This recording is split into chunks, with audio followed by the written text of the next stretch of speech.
News@4 ಗೆ ಸ್ವಾಗತ. ನಾನು ಪ್ರತಿಮಾ.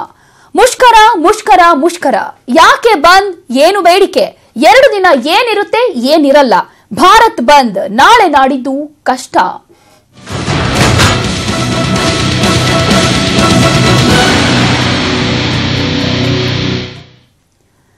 ಸಾರ್ವಜನಿಕರೇ ಎಚ್ಚರ, ಏನೇ ಕೆಲಸ ಇದ್ರೂ ಅದನ್ನ ಇವತ್ತೇ ಮುಗಿಸ್ಕೊಳ್ಳಿ. ಯಾಕಂದ್ರೆ ನಾಳೆ ನಾಡಿದ್ದು ಭಾರತ್ ಬಂದ್ ಇರುತ್ತೆ. ಹಾಗಾಗಿ ಎಚ್ಚರದಿಂದ ಇರಿ. ಏನೇ ಕೆಲಸ ಕಾರ್ಯಗಳು ಏನೇ ಇದ್ರೂ ಕೂಡ ಅದನ್ನ ಇವತ್ತೇ ಮುಗಿಸ್ಕೊಳ್ಳಿ. ಯಾಕಂದ್ರೆ ನಾಳೆ ಹಾಗೂ ನಾಡಿದ್ದು ಭಾರತ್ ಬಂದ್ ಇರುತ್ತೆ. ಹೀಗಾಗಿ ಹುಷಾರಾಗಿರಿ. ಜೊತೆಗೆ ಪೋಷಕರೇ, ಶಾಲಾ ಕಾಲೇಜು ನಾಳೆ ತೆರೆಯೋದಿಲ್ಲ, ನಾಡಿದ್ದು ಕೂಡ ತೆರೆಯೋದಿಲ್ಲ. ಹೀಗಾಗಿ ನಿಮ್ಮ ಮಕ್ಕಳನ್ನ ನೀವು ಸ್ಕೂಲ್ಗೆ ಕಳಿಸೋದಕ್ಕೆ ಹೋಗಬೇಡಿ.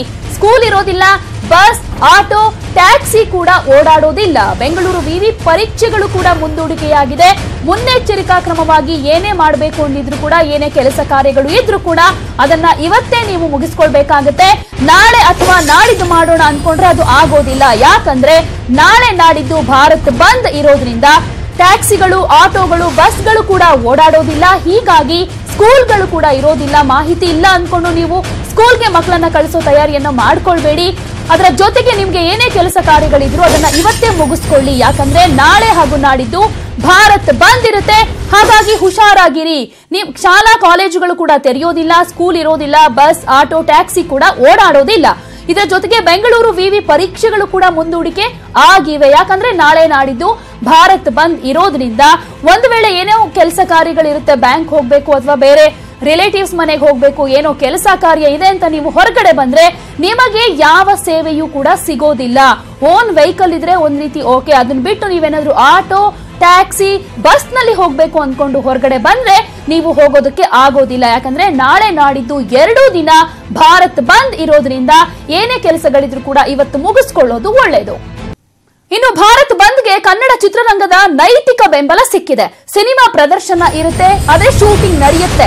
ಕಪ್ಪು ಬಟ್ಟೆ ಕಟ್ಟಿ ಕೆಲಸವನ್ನ ನಿರ್ವಹಿಸ್ತಾರೆ ಸಿನಿಮಾ ಟೀಮ್. ಭಾರತ್ ಬಂದ್ಗೆ ಕನ್ನಡ ಚಿತ್ರರಂಗದವರು ನೈತಿಕ ಬೆಂಬಲವನ್ನ ಇಲ್ಲಿ ಕೊಡ್ತಾ ಇದ್ದಾರೆ. ಸಿನಿಮಾ ಪ್ರದರ್ಶನ ಇರುತ್ತೆ, ಶೂಟಿಂಗ್ ಕೂಡ ನಡೆಯುತ್ತೆ. ಆದರೆ ಕಪ್ಪು ಬಟ್ಟೆಯನ್ನ ಧರಿಸಿಕೊಂಡು, ಕಪ್ಪು ಪಟ್ಟಿಯನ್ನ ಧರಿಸಿಕೊಂಡು ಸಿನಿಮಾ ಟೀಮ್ ಕೆಲಸವನ್ನ ಮಾಡುತ್ತೆ. News18 ಕನ್ನಡಕ್ಕೆ ಫಿಲ್ಮ್ ಚೇಂಬರ್ ಅಧ್ಯಕ್ಷರು ಇದರ ಬಗ್ಗೆ ಸ್ಪಷ್ಟನೆಯನ್ನ ಕೊಟ್ಟಿದ್ದಾರೆ. ಅಂದ್ರೆ ನೈತಿಕವಾಗಿ ನಾವು ಯಾವ ರೀತಿ ಬೆಂಬಲವನ್ನ ಕೊಡ್ತೀವಿ, ಒಂದ್ ಕಡೆ ಶೂಟಿಂಗ್ ಇರುತ್ತೆ, ಪ್ರದರ್ಶನ ಕೂಡ ಇರುತ್ತೆ, ಆದ್ರೆ ಕಪ್ಪು ಬಟ್ಟೆ ಕಟ್ಕೊಂಡು ನಾವು ಕೆಲಸವನ್ನ ಮಾಡ್ತೀವಿ ಅನ್ನುವಂತ ಮಾತನ್ನ ಸಿನಿಮಾ ಟೀಮ್ ಯಾವ ರೀತಿಯಾಗಿ ರೆಡಿ ಆಗಿದೆ ಅನ್ನೋದನ್ನ News18 ಕನ್ನಡಕ್ಕೆ ಫಿಲ್ಮ್ ಚೇಂಬರ್ ಅಧ್ಯಕ್ಷ ಸ್ಪಷ್ಟನೆಯನ್ನ ಕೊಟ್ಟಿದ್ದಾರೆ. ಫಿಲ್ಮ್ ಚೇಂಬರ್ ನಲ್ಲಿ ಸಭೆಯ ಬಳಿಕ ಚಿನ್ನೇಗೌಡ ಈ ಹೇಳಿಕೆಯನ್ನ ಕೊಟ್ಟಿದ್ದಾರೆ. ಭಾರತ್ ಬಂದ್ಗೆ ಕನ್ನಡ ಚಿತ್ರರಂಗದ ನೈತಿಕ ಬೆಂಬಲ ಇರುತ್ತೆ. ಸಿನಿಮಾ ಪ್ರದರ್ಶನ ಇರುತ್ತೆ, ಶೂಟಿಂಗ್ ನಡೆಯುತ್ತೆ, ಆದ್ರೆ ಕಪ್ಪು ಬಟ್ಟೆಯನ್ನ ಧರಿಸಿಕೊಂಡು ನಾವು ಕೆಲಸವನ್ನ ನಿರ್ವಹಿಸ್ತೀವಿ. ಸಿನಿಮಾ ಟೀಮ್ ಯಾವ ರೀತಿ ತಯಾರಾಗಿದೆ, ಚರ್ಚೆಯಲ್ಲಿ ಏನೇನಾಯ್ತು ಅನ್ನೋದಕ್ಕೆ ಸಂಬಂಧಪಟ್ಟ ಹಾಗೆ News18 ಕನ್ನಡಕ್ಕೆ ಫಿಲ್ಮ್ ಚೇಂಬರ್ ಅಧ್ಯಕ್ಷರು ಸ್ಪಷ್ಟನೆಯನ್ನ ಕೊಟ್ಟಿದ್ದಾರೆ. ಭಾರತ್ ಬಂದ್ಗೆ ಕನ್ನಡ ಚಿತ್ರರಂಗದ ನೈತಿಕ ಬೆಂಬಲ ಸಿಕ್ಕಿದೆ.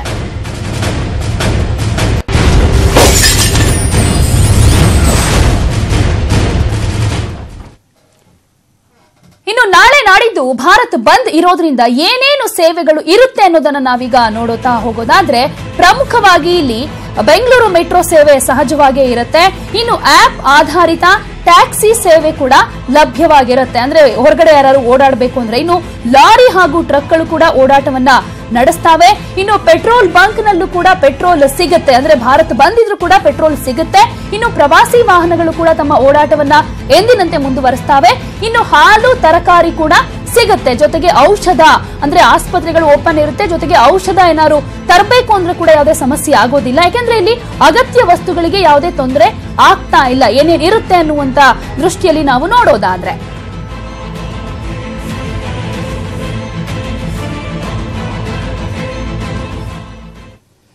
ಇನ್ನು ಭಾರತ್ ಬಂದ್ ಹಿನ್ನೆಲೆಯಲ್ಲಿ ಏನೇನು ಸಿಗೋದಿಲ್ಲ, ಏನೇನು ಇರೋದಿಲ್ಲ ಅನ್ನೋದನ್ನ ನಾವಿಲ್ಲಿ ಗಮನಿಸ್ತಾ ಹೋಗೋದಾದ್ರೆ, ಸಾರಿಗೆ ಸಂಚಾರ ಅನುಮಾನ ಅಂತ ಹೇಳಲಾಗ್ತಾ ಇದೆ. ಇನ್ನು KSRTC, BMTC ಬಸ್ಗಳು ಓಡಾಡೋದು ಕೂಡ ಅನುಮಾನ. ಆಟೋಗಳ ಸಂಚಾರವೂ ಕೂಡ ಅನುಮಾನ ಅಂತಾನೆ ಹೇಳಲಾಗ್ತಾ ಇದೆ. ಇನ್ನು ಬಿಸಿಯೂಟ ಸೇವೆ, ಅಂಗನವಾಡಿ ಸ್ಥಗಿತವಾಗಬಹುದು, ಜೊತೆಗೆ ಶಾಲಾ ಕಾಲೇಜುಗಳು ಓಪನ್ ಆಗೋದು ಕೂಡ ಅನುಮಾನ ಅಂತಾನೆ ಹೇಳಲಾಗ್ತಾ ಇದೆ. ಭಾರತ್ ಬಂದ್ ಹಿನ್ನೆಲೆಯಲ್ಲಿ ಈ ಯಾವ ಸೇವೆಗಳು ಕೂಡ ಸಿಗೋದಿಲ್ಲ. ಸಾರಿಗೆ ಸಂಚಾರವೂ ಅನುಮಾನ, ಕೆಎಸ್ಆರ್ಟಿಸಿ, ಬಿಎಂಟಿಸಿ ಬಸ್ಗಳು ಓಡಾಡೋದು ಅನುಮಾನ, ಇನ್ನು ಆಟೋಗಳು ಕೂಡ ಅಷ್ಟು ಈಸಿಯಾಗಿ ಸಿಗೋದಿಲ್ಲ ಅಂತ ಹೇಳಲಾಗ್ತಾ ಇದೆ. ಇನ್ನು ಬಿಸಿಯೂಟ ಸೇವೆ ಜೊತೆಗೆ ಅಂಗನವಾಡಿ ಕ್ಲೋಸ್ ಆಗಬಹುದು, ಶಾಲಾ ಕಾಲೇಜುಗಳು ಕೂಡ ತೆರೆಯೋದು ಅನುಮಾನ ಅಂತ ಹೇಳಲಾಗ್ತಿದೆ. ಇನ್ನು ಬಂದ್ ಹಿನ್ನೆಲೆಯಲ್ಲಿ ಪರೀಕ್ಷಾ ವೇಳಾಪಟ್ಟಿ ಪರಿಷ್ಕರಣೆ ಮಾಡಲಾಗಿದೆ. ಬೆಂಗಳೂರು ವಿವಿ ವೇಳಾಪಟ್ಟಿಯನ್ನ ಬದಲಾವಣೆ ಮಾಡಿಕೊಂಡಿದೆ. 3ನೇ ಸೆಮಿಸ್ಟರ್ ಬಿಪಿಎಡ್ 8ರ ಬದಲು 11ಕ್ಕೆ ಶಿಫ್ಟ್ ಆಗಿದೆ. ಯಾಕೆಂದ್ರೆ ಭಾರತ್ ಬಂದ್ ಹಿನ್ನೆಲೆಯಲ್ಲಿ ವಿವಿ ತನ್ನ ವೇಳಾಪಟ್ಟಿಯನ್ನ ಇಲ್ಲಿ ಚೇಂಜ್ ಮಾಡಿಕೊಂಡಿದೆ. 3ನೇ ಸೆಮಿಸ್ಟರ್ನ ಬಿಪಿಎಡ್ ಎಕ್ಸಾಮ್ 8ಕ್ಕೆ ನಡೀಬೇಕಾಗಿತ್ತು, ಆದರೆ 11ಕ್ಕೆ ಅದು ಶಿಫ್ಟ್ ಆಗಿದೆ. ಇನ್ನು 9ನೇ ತಾರೀಕಿನ ಪರೀಕ್ಷೆಗಳು ಜನವರಿ 12ಕ್ಕೆ ಶಿಫ್ಟ್ ಆಗಿದ್ರೆ 9ನೇ ಸೆಮಿಸ್ಟರ್ ಎಲ್ಎಲ್ಬಿ ಪರೀಕ್ಷೆ ಜನವರಿ 8ರ ಬದಲು 11ಕ್ಕೆ ಶಿಫ್ಟ್ ಆಗಿದೆ. ಇನ್ನು 6ನೇ ಸೆಮಿಸ್ಟರ್ ಎಲ್ಎಲ್ಬಿ 8ರ ಬದಲು ಜನವರಿ 17ಕ್ಕೆ ಶಿಫ್ಟ್ ಆಗಿದೆ. 5ನೇ ಸೆಮಿಸ್ಟರ್ನ ಎಲ್ಎಲ್ಬಿ ಪರೀಕ್ಷೆ 9ನೇ ತಾರೀಕಿನ ಜನವರಿಯಲ್ಲಿ ನಡೆಯುತ್ತೆ, ಅದರ ಬದಲು 14ಕ್ಕೆ ಶಿಫ್ಟ್ ಆಗಿದೆ. 3ನೇ ಸೆಮಿಸ್ಟರ್ನ ಎಂಎ ಕನ್ನಡ ಪರೀಕ್ಷೆ 9ರಿಂದ 24ಕ್ಕೆ ಮುಂದೂಡಿಕೆಯಾಗಿದೆ. 3ನೇ ಸೆಮಿಸ್ಟರ್ ಎಂಕಾಂ ಎಕನಾಮಿಕ್ಸ್ ಪರೀಕ್ಷೆ 9ನೇ ತಾರೀಕಿನಿಂದ 23ಕ್ಕೆ ಶಿಫ್ಟ್ ಆಗಿದೆ. ಇನ್ನು 3ನೇ ಸೆಮಿಸ್ಟರ್ನ ಎಂಎಸ್ಡಬ್ಲ್ಯೂ 9ನೇ ತಾರೀಕಿತ್ತು, ಆದರೆ ಈಗ 22ನೇ ತಾರೀಕಿಗೆ ಶಿಫ್ಟ್ ಆಗಿದೆ. ಇನ್ನು 3ನೇ ಸೆಮಿಸ್ಟರ್ನ ಭೌತಶಾಸ್ತ್ರ ಹಾಗೆ ಬಾಟ್ನಿ 9ನೇ ತಾರೀಕಿದ್ದು 21ಕ್ಕೆ ಶಿಫ್ಟ್ ಆಗಿದೆ. ಇನ್ನು ಎಂಎ ಕನ್ನಡ ಪರೀಕ್ಷೆ 9ರಿಂದ 24ಕ್ಕೆ ಮುಂದೂಡಿಕೆ ಆಗಿದೆ, ಅಂದ್ರೆ ಪರೀಕ್ಷಾ ವೇಳಾಪಟ್ಟಿ ಚೇಂಜ್ ಆಗಿರೋದು. 3ನೇ ಸೆಮಿಸ್ಟರ್ನ ಎಂಕಾಂ ಎಕನಾಮಿಕ್ಸ್ ಪರೀಕ್ಷೆ 9ರಿಂದ 23ಕ್ಕೆ ಶಿಫ್ಟ್ ಆಗಿದೆ. 3ನೇ ಸೆಮಿಸ್ಟರ್ನ ಎಂಎಸ್ಡಬ್ಲ್ಯೂ 9ನೇ ತಾರೀಕಿದ್ದು 22ಕ್ಕೆ ಶಿಫ್ಟ್ ಆಗಿದೆ. ಪರೀಕ್ಷಾ ವೇಳಾಪಟ್ಟಿಯನ್ನ ವಿವಿ ಚೇಂಜ್ ಮಾಡಿದೆ. ಇಲ್ಲಿ 3ನೇ ಸೆಮಿಸ್ಟರ್ನ ಭೌತಶಾಸ್ತ್ರ ಹಾಗೆ ಬಾಟನಿ 9ನೇ ತಾರೀಕು ಇದ್ದಿದ್ದು 21ಕ್ಕೆ ಶಿಫ್ಟ್ ಆಗಿದೆ. 5ನೇ ಸೆಮಿಸ್ಟರ್ನ ಎಂಸಿಎ 9ನೇ ತಾರೀಕಿನಿಂದ 22ಕ್ಕೆ ಶಿಫ್ಟ್ ಆಗಿದೆ. ಇನ್ನು 3ನೇ ಸೆಮಿಸ್ಟರ್ನ ಜೀವಶಾಸ್ತ್ರ, ರಸಾಯನಶಾಸ್ತ್ರ ಕೂಡ 22ನೇ ತಾರೀಕಿಗೆ ಶಿಫ್ಟ್ ಆಗಿದೆ.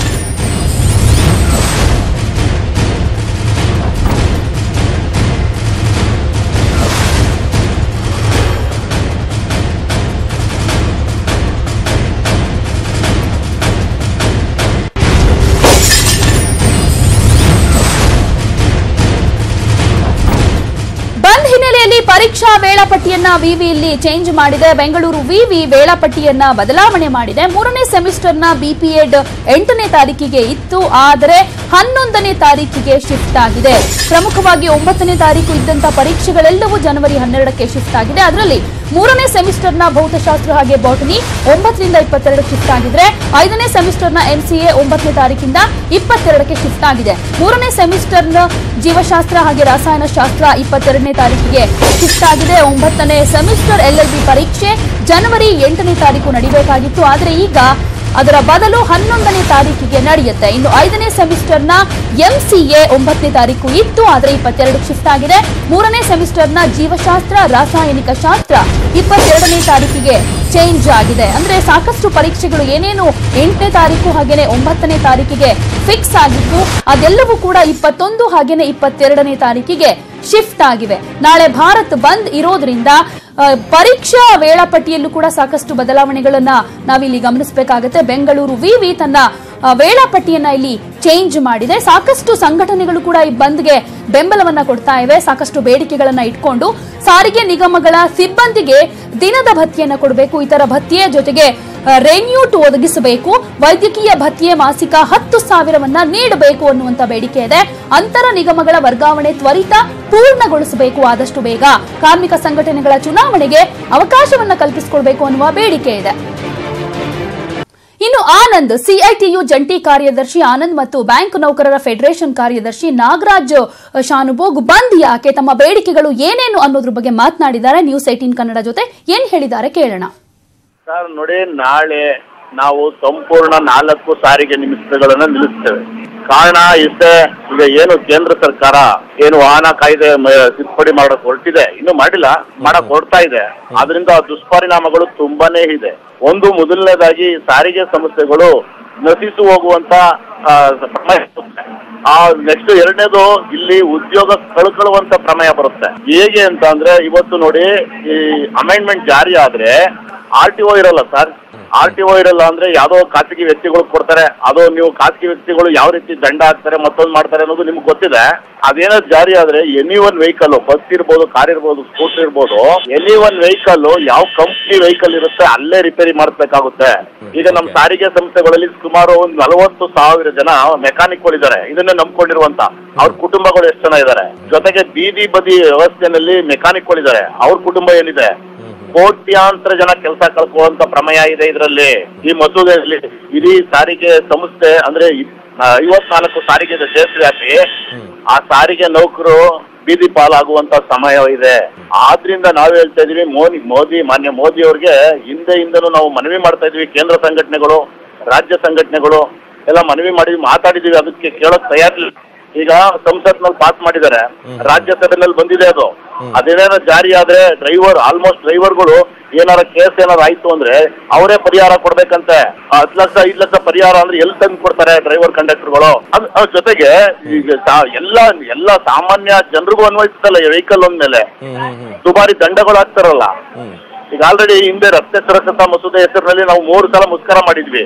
ಆ ಮುಷ್ಕರ ಮಾಡಿದಾಗ ಈ ಹಲವಾರು ಬದಲಾವಣೆ ಮಾಡಿದ್ರು. ಅದೇ ರೀತಿ ಚೇಂಜ್ ಮಾಡ್ಲಿ, ನಾವೇನು ಅದ್ರಲ್ಲಿ ಎಲ್ಲಾನು ಚೇಂಜ್ ಮಾಡಿ ಅಂತ ನಾವ್ ಹೇಳ್ತಾ ಇಲ್ಲ. ಮುಖ್ಯವಾಗಿರುವಂತವನ್ನ ಚೇಂಜ್ ಮಾಡ್ಲಿ, ಬದಲಾವಣೆ ಮಾಡ್ಲಿ ಅಂತ ನಾವು ಮೋದಿ ಅವರಿಗೆ ಮನವಿ ಮಾಡ್ತೀವಿ, ಇನ್ನೂ ಮನವಿ ಮಾಡ್ತೀವಿ. ಅದ್ರಲ್ಲಿ ಚೇಂಜ್ ಮಾಡಿದ್ರೆ ನಮ್ಮ ಅಭ್ಯಂತರ ಸಾರ್ವಜನಿಕರಿಗೆ ತೊಂದರೆ ಕೊಡೋ ಉದ್ದೇಶ ನಮ್ದಿಲ್ಲ ಸರ್. ಈಗ ಆಲ್ರೆಡಿ ನೋಡಿ, ಈಗ ಕೇರಳದಲ್ಲಿ ಗಲಾಟೆಯಾಗಿ ಸುಮಾರು ಹಲವಾರು ವೆಹಿಕಲ್ಗಳು ಜಖಂಗೊಂಡಿದ್ದಾವೆ.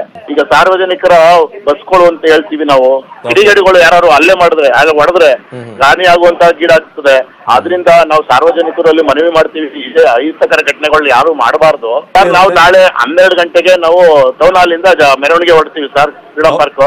ಅದೇ ರಾಜ್ಯಪಾಲರಿಗೆ ಮನವಿ ಮಾಡ್ತಾ ಇದೀವಿ. 12 ಗಂಟೆಯಿಂದ 12 ಗಂಟೆ ಮೇಲೆ ಆಫ್ಟರ್ ನಾವು ಅಲ್ಲಿ ಸೇರ್ತಾ ಇದೀವಿ ಸರ್. ನಾವು ಕೇಂದ್ರ ಕಾರ್ಮಿಕ ಸಂಘಟನೆಗಳ JCTU ಏನಿದೆ, ಅವರು ಟೌನ್ ಹಾಲ್ ಇಂದ ಫ್ರೀಡಂ ಪಾರ್ಕ್ ವರೆಗೆ ಮೆರವಣಿಗೆ ಆಯೋಜನೆ ಮಾಡಿದ್ದಾರೆ. ನಾವು ಸಹ ಆ ಮೆರವಣಿಗೆ ಜೊತೆ ಬ್ಯಾಂಕು, ಇನ್ಶೂರೆನ್ಸ್, ಗ್ರಾಮೀಣ ಬ್ಯಾಂಕ್ ನೌಕರರು, ಎಲ್ಲ ಹಣಕಾಸು ಕ್ಷೇತ್ರದ ನೌಕರರೆಲ್ಲ ಅದಕ್ಕೆ ಜಾಯಿನ್ ಆಗ್ತಾ ಇದ್ದೀವಿ.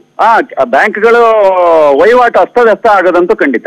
ಯಾಕಂದ್ರೆ ಬ್ಯಾಂಕ್ ನಲ್ಲಿ ವರ್ಕ್ ಮೆನ್ ಇರೋದೇ ಇಲ್ಲ, ಆಫೀಸರ್ಸ್ ಇರ್ಬೋದು, ಆದ್ರೆ ಅವರು ನೈತಿಕ ಬೆಂಬಲ ಕೊಟ್ಟಿದ್ರಿಂದಾಗಿ ಅವರು ಶಾಖೆಗಳನ್ನೇನು ನಮ್ಮನ್ನು ಬಿಟ್ಟು ನಡೆಸಲ್ಲ. ATM ಇರ್ತದೆ. ಯಾಕಂದ್ರೆ ಇದು ಜನಸಾಮಾನ್ಯರನ್ನೇ ಒಳಗೊಂಡ ಮುಷ್ಕರ, ಅವ್ರದ್ದೇ ಡಿಮಾಂಡ್ಗೋಸ್ಕರನೇ ಮುಷ್ಕರ ಆಗ್ತಾ ಇರೋದ್ರಿಂದ ಅವ್ರಿಗೆ ತೊಂದರೆ ಕೊಡುವ ಯಾವ ಉದ್ದೇಶನೂ ನಮ್ಗಿಲ್ಲ. ಬಟ್ ATM ಗಳಲ್ಲಿ ಯಾವತ್ತೂ ಕ್ಯಾಶ್ ಇರ್ತದೆ. ನಮ್ಮ ಒತ್ತಾಯ ಏನಂತಂದ್ರೆ, ಈಗ ಇದೇ ಕೇಂದ್ರ ಸರ್ಕಾರದ ಕಾರ್ಮಿಕ ವಿರೋಧಿ ಧೋರಣೆ ಏನಿದೆ, ಅದರಿಂದಾಗಿ ಇವತ್ತು ಕಾರ್ಮಿಕ ಕಾಯ್ದೆಗಳನ್ನ ಅವ್ರು ತಿದ್ದುಪಡಿ ಮಾಡ್ತಾ ಇದ್ದಾರೆ. ಒಂದು. ಎರಡನೇದು, ನಿಮ್ಗೆ ಒಂದೇ ಒಂದು ಉದಾಹರಣೆ ಹೇಳಿ ಇದ್ರ ಬಗ್ಗೆ ಹೇಳ್ತೇನೆ. ಈಗ ಕಾರ್ಮಿಕ ನ್ಯಾಯಾಧೀಕರಣ ಅಂತಿದೆ, ಕಾರ್ಮಿಕನ ಸಮಸ್ಯೆಗೆ ವ್ಯಾಜ್ಯನ ಪರಿಹಾರ ಮಾಡ್ಲಿಕ್ಕೆ. ಇಲ್ಲಿ ಬೆಂಗಳೂರಲ್ಲಿ ಅದರದೊಂದು ಪೀಠ ಇದೆ, ಆಯ್ತಾ? ಇಲ್ಲಿ ನ್ಯಾಯಾಧೀಕರಣನೇ ಇದೆ. 2 ವರ್ಷದಿಂದ ಜಡ್ಜ್ ಅಪಾಯಿಂಟ್ ಆಗಿಲ್ಲ. ಎಷ್ಟು ಜನರಿಗೆ ತೊಂದರೆ ಆಗ್ತಾ ಇದೆ ಅಂತಂದ್ರೆ, ಯಾರಿಗೋ ಅನ್ಯಾಯವಾಗಿ ಡಿಸ್ಮಿಸಲ್ ಆಗಿದ್ರೆ ಅಥವಾ ಇನ್ಯಾವುದೇ ಕೇಸ್ ಇದ್ರೆ, ಗ್ರಾಚ್ಯುಟಿ ಕೇಸ್ ಇದ್ರೆ, ಅಂದ್ರೆ ಈ ಸರ್ಕಾರಕ್ಕೆ ಕಾರ್ಮಿಕರ ಬಗ್ಗೆ ಕಾಳಜಿನೇ ಇಲ್ಲ. ಬರೀ ಕಾರ್ಪೊರೇಟ್ಗಳ ಪರವಾಗಿ, ಇವಾಗ ಬ್ಯಾಂಕ್ ನಲ್ಲಿ ಕಾರ್ಪೊರೇಟ್ ಪರವಾಗಿ ನೀತಿಗಳನ್ನ ಅನುಸರಿಸ್ತಾ ಇದ್ದಾರೆ. ಅವರು ಕಟ್ಟದೇ ಇರೋ ಸಾಲನ ಮನ್ನಾ ಮಾಡ್ಲಿಕ್ಕೆ ಬ್ಯಾಂಕ್ಗಳನ್ನು ವಿಲೀನೀಕರಣ ಮಾಡ್ತಾ ಇದ್ದಾರೆ. ಮುಖ್ಯವಾಗಿ ನೋಡಿ, ಕರ್ನಾಟಕದ ಪ್ರಮುಖ ಬ್ಯಾಂಕ್ ಯಾವುದು? ವಿಜಯ ಬ್ಯಾಂಕು ಲಾಭದಲ್ಲೇ ನಡೀತಾ ಇದೆ. ಅದನ್ನ ತೆಗೆದುಕೊಂಡು ಹೋಗಿ ಬ್ಯಾಂಕ್ ಆಫ್ ಬರೋಡಾ ಮರ್ಜ್ ಮಾಡ್ತಾ ಇದ್ದಾರೆ. ಈ ಮರ್ಜರ್ ಉದ್ದೇಶ ಬ್ಯಾಂಕ್ ಅನ್ನು ಬಲಿಷ್ಠಗೊಳಿಸೋದಲ್ಲ, ಗುಂಪಿನಲ್ಲಿ ಗೋವಿಂದ ಮಾಡ್ಬೇಕು. ಅವ್ರಿಗೆ ಏನಂತಂದ್ರೆ, ಯಾರ್ಯಾರು ದೊಡ್ಡವರು ಸಾಲ ಪಡೆದವ್ರು ಇದ್ದಾರೆ, ನೀರವ್ ಮೋದಿ ಮತ್ತೆ ವಿಜಯ್ ಮಲ್ಯ ಎಲ್ಲ ಸಣ್ಣವರು ಬಿಡಿ, ಈ ಒಂದು ಇದ್ರದ್ದು ಅಗಾಧತೆ ನೋಡಿದಾಗ ನಿಮ್ಗದು ಅವರು ಅದನ್ನ ಪಟ್ಟಿಯನ್ನು ಸಹ ಜನಗಳ ಮುಂದೆ ಇಡ್ತಾ ಇಲ್ಲ. ಈಗ ಬ್ಯಾಂಕ್ ಅಂದ್ರೆ ಸಾರ್ವಜನಿಕದಲ್ವಾ ಸರ್? ನೀವೆಲ್ಲ ಹಣ ಇಟ್ಟಿದ್ರಿಂದ ನಾವು ಸಾಲ ಕೊಡ್ಲಿಕ್ಕೆ ಆಗೋದಲ್ವಾ? ನಿಮ್ಮನ್ನು ಕೇಳದೇನೆ ಮರ್ಜಿ ಮಾಡೋದು ಬ್ಯಾಂಕು ಅಂತಂದ್ರೆ ಕೇಂದ್ರ ಸರ್ಕಾರ. ಬ್ಯಾಂಕ್ ನೌಕರರ ಸಂಘದ ಜಂಟಿ ನಿರ್ದೇಶಕ ನಾಗರಾಜ್ ಶಾನ್ಭೋಗ್ ಬ್ಯಾಂಕ್ ಸೇವೆಗಳ ಬಗ್ಗೆ ಹೇಳಿದ್ದು ಹೀಗೆ. ನಾಳೆ ಕೇಂದ್ರ ಸರ್ಕಾರದ ವಿರುದ್ಧ ಮಾಡತಕ್ಕಂಥ ಬಂದು ಸಂಪೂರ್ಣವಾಗಿ ಯಶಸ್ವಿ ಆಗ್ತದೆ. ಎಲ್ಲರೂ ಕೂಡ ಅದರೊಳಗೆ ನಮ್ಮ KSRTC, NWO, BMTC ಎಲ್ಲ ಕಾರ್ಮಿಕರು ಅದ್ರಲ್ಲಿ ಬಾಳ್ಕೊಳ್ತಾರೆ. ನಾಳೆ ನಮ್ಮ ಟ್ರಾನ್ಸ್ಪೋರ್ಟ್ ಕಂಪ್ಲೀಟ್ ನಾಳೆ ಮತ್ತು ನಾಡ್ದು ಬಂದಾಗ್ತದೆ.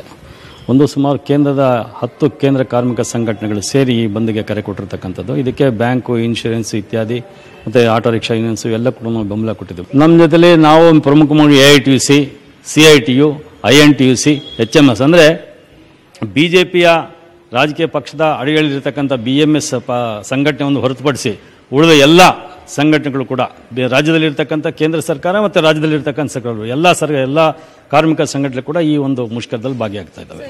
ಒಟ್ಟು ನಮ್ಮ ರಾಜ್ಯದಲ್ಲಿ ಇವತ್ತು 4 ಸಾರಿಗೆ ನಿಯಮಗಳಿಂದ 26,000 ಬಸ್ಸನ್ನು ನಾವು ಆಚರಣೆ ಮಾಡ್ತಾ ಇದ್ದೀವಿ. ಅದರಲ್ಲಿ ಬೆಂಗಳೂರು ನಗರದಲ್ಲಿ 6,200 ಬಸ್ಸನ್ನು ನಾವು ಆಪರೇಟ್ ಮಾಡ್ತಾ ಇದ್ದೀವಿ. ಇವು ನಾಳೆಯಿಂದ ಸಂಪೂರ್ಣವಾಗಿ 26,000 ಬಸ್ಸುಗಳು ಎಲ್ಲ ಸೇರಿ ಕೂಡ ಸಂಪೂರ್ಣವಾಗಿ ಸ್ಥಗಿತ ಆಗ್ತದೆ. ಬಂದ್ಗೆ ಬೆಂಬಲ ಕೊಡಿ ಅಂತ ಎಐಟಿಯುಸಿ ಅಧ್ಯಕ್ಷ ಅನಂತ್ ಸುಬ್ಬರಾವ್ ಮನವಿ ಮಾಡಿಕೊಂಡಿದ್ದಾರೆ. ನಾಳೆ ನಾವು ಬಂದ್ ಕರೆ ಕೊಟ್ಟಿಲ್ಲ, ಅದು ಜನರಲ್ ಸ್ಟ್ರೈಕ್ ಅಂತ ದೇಶಾದ್ಯಂತ ಆಗುತ್ತೆ. Factory workers, bank workers, insurance, transport ಎಲ್ಲರೂ ಸ್ಟ್ರೈಕ್ ಮಾಡ್ತಾ ಇದ್ದೀವಿ. ಆಮೇಲೆ ಅಂಗನವಾಡಿ ಸೇವಾ ಕ್ಷೇತ್ರದಲ್ಲಿರೋರು. ಮತ್ತು ನಾವೇನು ಅಂದರೆ 12 ಬೇಡಿಕೆಗಳು ಕೊಟ್ಟು ಸರ್ಕಾರಕ್ಕೆ ಕೇಂದ್ರ ಸರ್ಕಾರ ಚರ್ಚೆ ಮಾಡಿ ಅಂತಲೇ ಕೊಟ್ಟಿವಿ. ಅವರು ಚರ್ಚೆ ಮಾಡಿಲ್ಲ. ಅದನ್ನು ಸಾತ್ವಿಕವಾದಂಥ ಪ್ರತಿಭಟನೆ ನಾವು ಮಾಡ್ತಿದ್ದೀವಿ. ನಾವಿವಾಗ ಹೋಟೆಲ್ ಓನರ್ಸ್ಗೆ ಅಪೀಲ್ ಮಾಡಿದ್ದೀವಿ, ಸಿನಿಮಾ ಮಾಲೀಕರುಗಳು ನಾವು ಅಪೀಲ್ ಮಾಡಿದ್ದೀವಿ, ಅಂಗಡಿ ಮುಗ್ಗಟ್ಟಿನವ್ರಿಗೆ ಅಪೀಲ್ ಮಾಡಿದ್ದೀವಿ, ನಮ್ಗೆ ಸಹಕಾರ ಕೊಡಿ. ಯಾಕೆಂದರೆ ಜನಪರವಾದ ಬೇಡಿಕೆಗಳು, ಬರೀ ಕಾರ್ಮಿಕರಿಗೆ ಅದು ಸೀಮಿತವಾಗಿಲ್ಲ. ಆದರೆ ಬೆಂಬಲ ಕೊಡಿ ಅಂತ ನಾವು ಕೇಳಿದ್ದೀವಿ. ಶಾಲಾ ಕಾಲೇಜುಗಳಿಗೆ ನಾವು ಅಪೀಲ್ ಮಾಡಿದ್ದೀವಿ, ನೀವು ಕೂಡ ನಾಳೆ ಇದನ್ನು ತೆಗಿಬೇಡಿ, ಮಕ್ಕಳು ಬರೋದು ಬೇಡ ಹೊರಗಡೆ ಅಂತ, ಯಾಕೆಂದರೆ ಟ್ರಾನ್ಸ್ಪೋರ್ಟ್ ಇರೋದಿಲ್ಲ. ಹಾಸನವನ್ನ ಜೆಡಿಎಸ್ ಕೇಳಿದ್ರೆ ಮಂಡ್ಯವನ್ನ ಕಾಂಗ್ರೆಸ್ಸಿಗೆ ಕೊಡ್ಲಿ, ಅಂಬರೀಶ್ ಅವರ ಪುತ್ರನೇ ನಮ್ಮ ಪಕ್ಷದ ಅಭ್ಯರ್ಥಿಯಾಗಲಿ, ನಮ್ಮ ಕಾಂಗ್ರೆಸ್ ಪಕ್ಷ ಉಳಿಯೋದು ಬೇಡವಾ ಅಂತ ಕೈ ಶಾಸಕರು ಅಸಮಾಧಾನವನ್ನ ಹೊರಹಾಕ್ತಾ ಇದ್ದಾರೆ. ಅಂಬರೀಶ್ ಅವರ ಪುತ್ರನೇ ನಮ್ಮ ಪಕ್ಷದ ಅಭ್ಯರ್ಥಿಯಾಗಲಿ, ನಮ್ಮ ಕಾಂಗ್ರೆಸ್ ಪಕ್ಷ ಉಳಿಯೋದು ಬೇಡವಾ ಅಂತ ಕೈ ನಾಯಕರು ಆಕ್ರೋಶವನ್ನ ಹೊರಹಾಕ್ತಾ ಇದ್ದಾರೆ.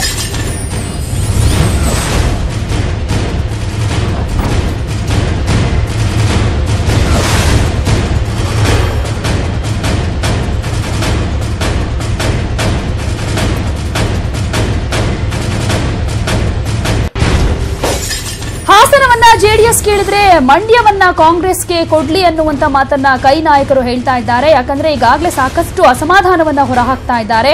ರೇವಣ್ಣ ವಿರುದ್ಧವೂ ಕೂಡ ಮಾಜಿಗಳು ಇಲ್ಲಿ ಆಕ್ರೋಶವನ್ನ ಹೊರಹಾಕ್ತಾ ಇದ್ದಾರೆ. ನಮ್ಮ ಕಾಂಗ್ರೆಸ್ ಪಕ್ಷ ಉಳಿಯೋದು ಬೇಡವಾ, ಅಂಬರೀಶ್ ಅವರ ಪುತ್ರನೇ ಬೇಕಾದ್ರೆ ನಮ್ಮ ಪಕ್ಷದ ಅಭ್ಯರ್ಥಿಯಾಗಲಿ ಅಂತ ತಮ್ಮ ಅಭಿಪ್ರಾಯವನ್ನ ಇಲ್ಲಿ ಹೊರಹಾಕ್ತಾ ಇದ್ದಾರೆ. ಕಾಂಗ್ರೆಸ್ನ ಮಾಜಿ ಶಾಸಕರು, ಸಚಿವರು ಸಭೆಯ ನಂತರ ಕೊಟ್ಟಂತ ಹೇಳಿಕೆ ಇದಾಗಿದೆ. ಮಾಜಿ ಸಚಿವ ಎ ಮಂಜು ಅವರ ನಿವಾಸದಲ್ಲಿ ಸಭೆಯನ್ನ ಮಾಡಿದ್ರು. ಸಭೆ ಮುಗಿದ ನಂತರದಲ್ಲಿ ಕೈ ನಾಯಕರು ಈ ರೀತಿ ಆಕ್ರೋಶವನ್ನ ಹೊರಹಾಕ್ತಾ ಇದ್ದಾರೆ. ರೇವಣ್ಣ ಅವರ ವಿರುದ್ಧವೂ ಕೂಡ ಅಸಮಾಧಾನವನ್ನ ಇವರು ಇಲ್ಲಿ ಹೊರಹಾಕ್ತಾ ಇದ್ದಾರೆ. ಮಾಜಿ ಸಚಿವ ಎಚ್.ಸಿ. ಮಹದೇವಪ್ಪ, ಚಲುವರಾಯಸ್ವಾಮಿ, ನರೇಂದ್ರ ಸ್ವಾಮಿ, ಹುಣಸೂರು ಮಂಜುನಾಥ್, ಪಿರಿಯಾಪಟ್ಟಣ ವೆಂಕಟೇಶ್ ಸೇರಿದಂತೆ ಹಲವು ನಾಯಕರು ಈ ಸಭೆಯಲ್ಲಿ ಭಾಗಿಯಾಗಿದ್ರು. ಸಭೆಯಲ್ಲಿ ಸಾಕಷ್ಟು ಚರ್ಚೆ ಆದ ನಂತರದಲ್ಲಿ ಈ ರೀತಿ ಹೇಳಿಕೆಗಳನ್ನ ಇವರು ಕೊಡ್ತಾ ಇದ್ದಾರೆ. ಅಂದ್ರೆ ಇಲ್ಲಿ ದೋಸ್ತಿ ಸರ್ಕಾರದ ನಡೆ, ಕ್ಷೇತ್ರದಲ್ಲಿ ಜೆಡಿಎಸ್ನವರ ದಬ್ಬಾಳಿಕೆಗೆ ಸಂಬಂಧಪಟ್ಟ ಹಾಗೆ ಚರ್ಚೆ ಮಾಡಿದ್ದಾರೆ.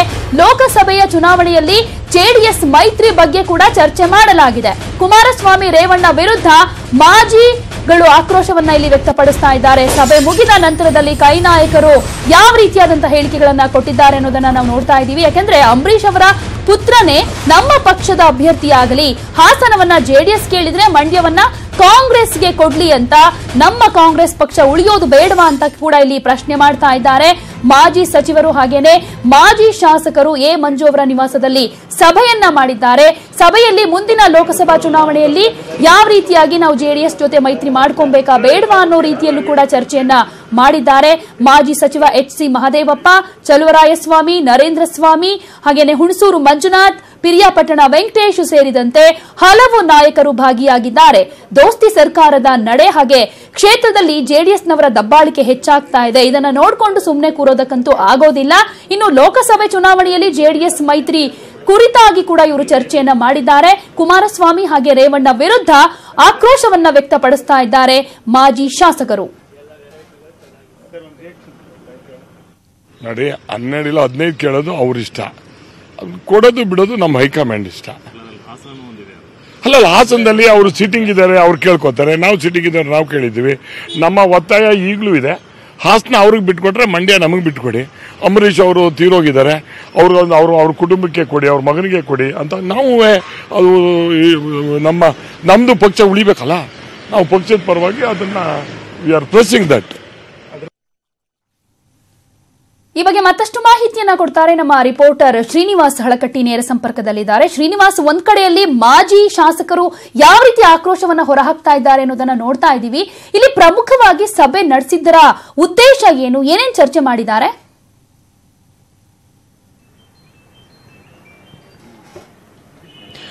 ಪ್ರತಿಮಾ, ಪ್ರಮುಖವಾಗಿ ಏನು ದೋಸ್ತಿ ಸರ್ಕಾರದಲ್ಲಿ ಸಾಕಷ್ಟು ಬೆಳವಣಿಗೆಗಳೇನಾಗ್ತಾ ಇದೆ, ಆ ಬೆಳವಣಿಗೆ ಸಂಬಂಧಪಟ್ಟಂತೆ ಮತ್ತು ಲೋಕಸಭಾ ಚುನಾವಣೆ ಸಂದರ್ಭದಲ್ಲಿ ಮೈತ್ರಿ ಮಾಡಿಕೊಳ್ಬೇಕು ಅನ್ನೋ ವಿಚಾರ ಸಂಬಂಧಪಟ್ಟಂತೆ ಸಿಎಂ ಕುಮಾರಸ್ವಾಮಿ ಅವರು ಏನು ಒಂದು ಈ ಹಿಂದೆ ಜೆಡಿಎಸ್ ಪಕ್ಷದ ಕಾರ್ಯಕರ್ತರ ಸಭೆಯಲ್ಲಿ ಒಂದು ಮಾತನ್ನು ಹೇಳಿದ್ರು. 12 ಕ್ಷೇತ್ರದಲ್ಲಿ ನಮಗೆ ಬಿಟ್ಟು ಕೊಡಬೇಕು, ಆ 12 ಕ್ಷೇತ್ರದಲ್ಲಿ ಜೆಡಿಎಸ್ ಅನ್ನ ಗೆಲ್ಲಿಸ್ಕೊಂಡ್ ಬಂದ್ರೆ ಪ್ರಧಾನಮಂತ್ರಿ ನಮ್ಮ ಮನೆ ಬಾಗಿಲಿಗೆ ಬರೋ ಹಾಗೆ ಮಾಡ್ತೀವಿ ಅಂತಕ್ಕಂಥ ಒಂದು ಮಾತನ್ನು ಹೇಳಿದ್ರು. ಈ ಮಾತು ಕಾಂಗ್ರೆಸ್ ವಲಯದಲ್ಲಿ ಸಾಕಷ್ಟು ಅಸಮಾಧಾನವನ್ನ ಉಂಟು ಮಾಡಿದೆ ಅಂತಕ್ಕಂಥದ್ದು.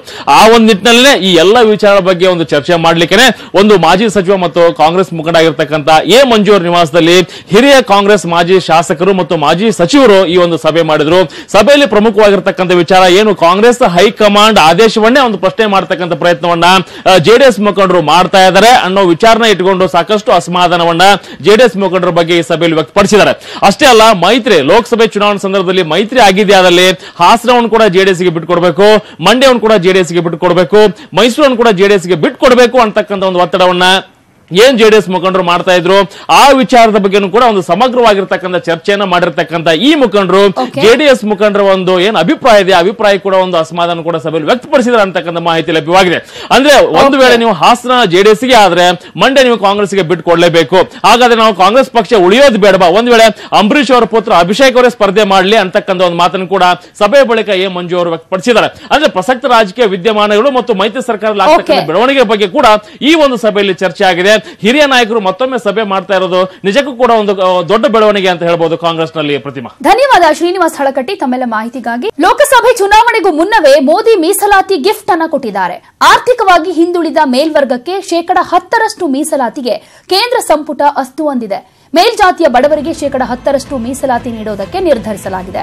8 ಲಕ್ಷಕ್ಕಿಂತ ಕಡಿಮೆ ಆದಾಯ ಇರೋರಿಗೆ ಮೀಸಲಾತಿ, ಶಿಕ್ಷಣ ಉದ್ಯೋಗದಲ್ಲಿ 10% ಮೀಸಲಾತಿ ಜಾರಿಗೆ ಸಂವಿಧಾನ ತಿದ್ದುಪಡಿ ಅಗತ್ಯ ಇದ್ದು ತಿದ್ದುಪಡಿ ಮಂಡನೆಗಾಗಿ 2 ದಿನ ಕಲಾಪ ವಿಸ್ತರಣೆ ಮಾಡಲಾಗಿದೆ. ಇನ್ನು ಮೀಸಲಾತಿ ಪ್ರಮಾಣ 50% 60% ಏರಿಕೆಯಾಗೋ ಸಾಧ್ಯತೆ ಇದೆ. ಲೋಕಸಭಾ ಚುನಾವಣೆಗೂ ಮುಂಚಿತವಾಗಿಯೇ ಪ್ರಧಾನಿ ಮೋದಿಯವರು ಮೀಸಲಾತಿಯ ಗಿಫ್ಟ್ ಅನ್ನ ಕೊಟ್ಟಿದ್ದಾರೆ. ಅಂದ್ರೆ ಆರ್ಥಿಕವಾಗಿ ಹಿಂದುಳಿದಿರುವಂತಹ ಮೇಲ್ವರ್ಗಕ್ಕೆ 10% ಮೀಸಲಾತಿಗೆ ಈಗ ಕೇಂದ್ರ ಸಂಪುಟ ಅಸ್ತು ಅಂತ ಹೇಳಿದೆ. ಮೇಲ್ಜಾತಿಯ ಬಡವರಿಗೆ 10% ಮೀಸಲಾತಿಯನ್ನ ನೀಡೋದಕ್ಕೆ ನಿರ್ಧಾರ ಮಾಡಿಯಾಗಿದೆ. 8 ಲಕ್ಷಕ್ಕಿಂತ ಕಡಿಮೆ ಆದಾಯ ಇರೋರಿಗೆ ಈ ಮೀಸಲಾತಿ ಇರುತ್ತೆ. ಅಂದ್ರೆ ಶಿಕ್ಷಣ ಹಾಗೆ ಉದ್ಯೋಗದಲ್ಲಿ 10% ಮೀಸಲಾತಿಯನ್ನ ಕೊಡಲಾಗುತ್ತೆ. ಈ ಮೀಸಲಾತಿ ಜಾರಿಗೆಗೆ ಸಂವಿಧಾನ ತಿದ್ದುಪಡಿ ಅಗತ್ಯ ಇರೋದ್ರಿಂದ ತಿದ್ದುಪಡಿ ಮಂಡನೆಗಾಗಿ 2 ದಿನದ ಕಲಾಪವನ್ನ ವಿಸ್ತರಣೆ ಮಾಡಲಾಗಿದೆ. ಇನ್ನು ಮೀಸಲಾತಿಯ ಪ್ರಮಾಣ 50% 60% ಏರಿಕೆಯಾಗೋ ಸಾಧ್ಯತೆ ಇದೆ.